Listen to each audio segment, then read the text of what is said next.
Hey guys, and welcome. So did you like the last video where we talked about how heaven speaks? I sure did. And today I'm gonna expand a little bit on that and talk about finding yourself. Because see, most of the time if you're like me, you'll be searching for yourself, and it will be in this journey that you find your passion, and you never quite get to yourself, because once you get to yourself, you get to that question of, is that all there is? As in, is this the full extent of my capacities? Where do I go from here? So the focal point is not on the destination, but on the journey. And what that means is that we never quite get there.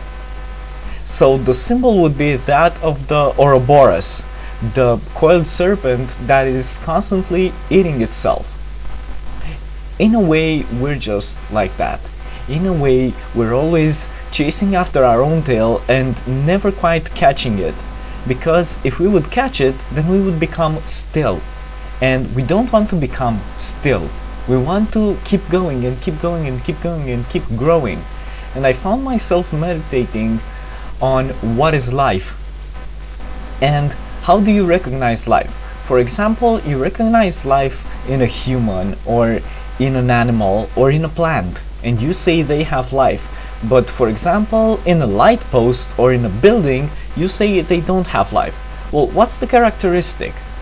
The characteristic of the light post or of the building is that at any time in the present, past or future, it will have the same shape, it will not grow, it will just stay put and be just as it is.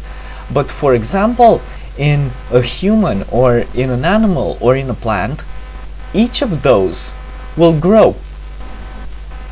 So the life instinct is an instinct of growth. If you're not growing, then you're dying, and you can evolve or involve, but you never stay quite the same. So you're always going somewhere, be it forward or be it backward, but you're always going somewhere. And we keep searching for ourselves, and we keep searching for ourselves, and are always second guessing ourselves. So you might find yourself asking, am I being authentic right now? Is this really what I'm feeling? You're feeling something, but you may be second guessing if, okay, this doesn't exactly sound right to me. Should I be feeling this? Shouldn't I be feeling this? And sometimes your intuition tells you one thing, but your desires tell you quite another thing. For example, your intuition may say, okay, be nice to this person and listen to this person, even though he or she doesn't listen to you and isn't as nice to you as you are to him. But your desires may say, hey, I have the right to be heard. I have the right, just as he does, to be heard and to be respected. And if I respect him, then he should respect me. So at times you may think, is this really what I'm feeling? Do I really want to be the good guy and listen to this person? Or do this nice thing for this person? And you keep second guessing and you keep second guessing, and you're never quite sure of yourself. And you look to other people who maybe you may judge as being less spiritually enlightened than you, but they seem to be quite sure of themselves. Sure, you may judge them as being immobile or being stubborn or not seeing the light you do. But you're still judging because some part of you may cling to that, may want that kind of certainty. And I found it's only natural to want that kind of certainty, because us as human beings have a need for development. Of course we do, because we are live creatures, but we also have a need for something stable in our lives, as we talked about in previous videos. And how do you get to find a balance between those two, to make them coexist and actually make each other grow? How can you get stability to make your diversity grow? How can you get to that stable point from which you can sail into any direction you want and have a safe harbor to come back to. Well, I found that you can, instead of looking at the future, instead of looking at where you are going to be, find the divinity that manifests through you at this present time. Because it's true, you will develop certain qualities that you don't have now. You will develop them through exercise. You will get new friends. You will make your existing friendships be a whole lot better. You will create more intimacy in your life. Or you may get achievements you don't right now have. And of course, that future state will be better than this state you are in right now. It will express growth through you.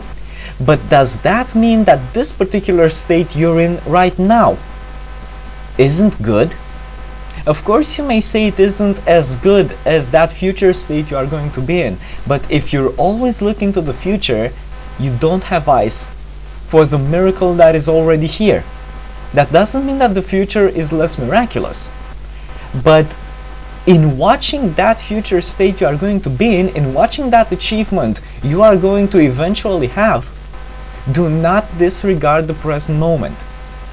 You may say that a person who is having fun, who is being content with what already is here, and who doesn't stress himself out with questions like, who am I? What am I doing on this earth? And so on and so forth, you may say that that person isn't living a good life. But I'm telling you, indeed he is. Indeed he is experiencing the miracle and the blessing of being right here, right now, satisfied with what is here.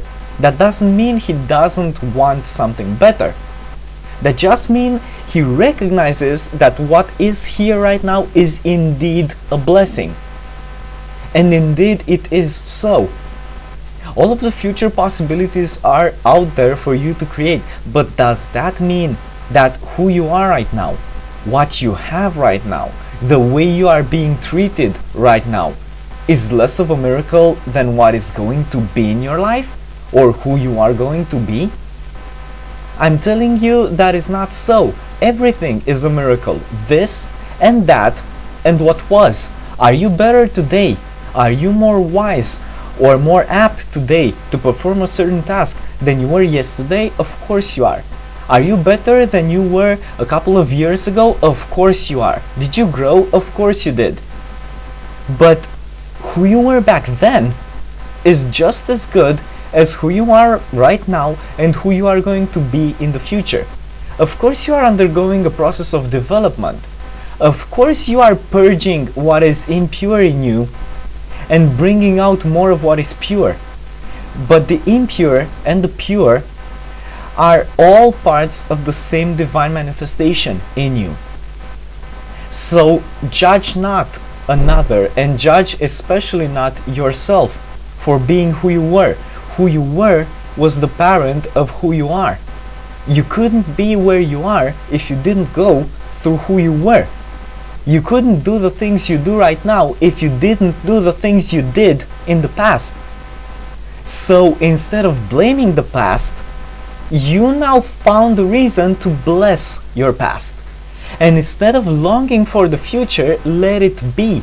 The future is there and it's waiting for you, but let it be. Do not long for it as though that future is better than what you have right now. What you have right now is absolutely magnificent. Does that mean you shouldn't want anything from the future? Absolutely not. But regard with gratitude what is here right now, because in all truth it is wonderful. And this way heaven speaks through you. It always has.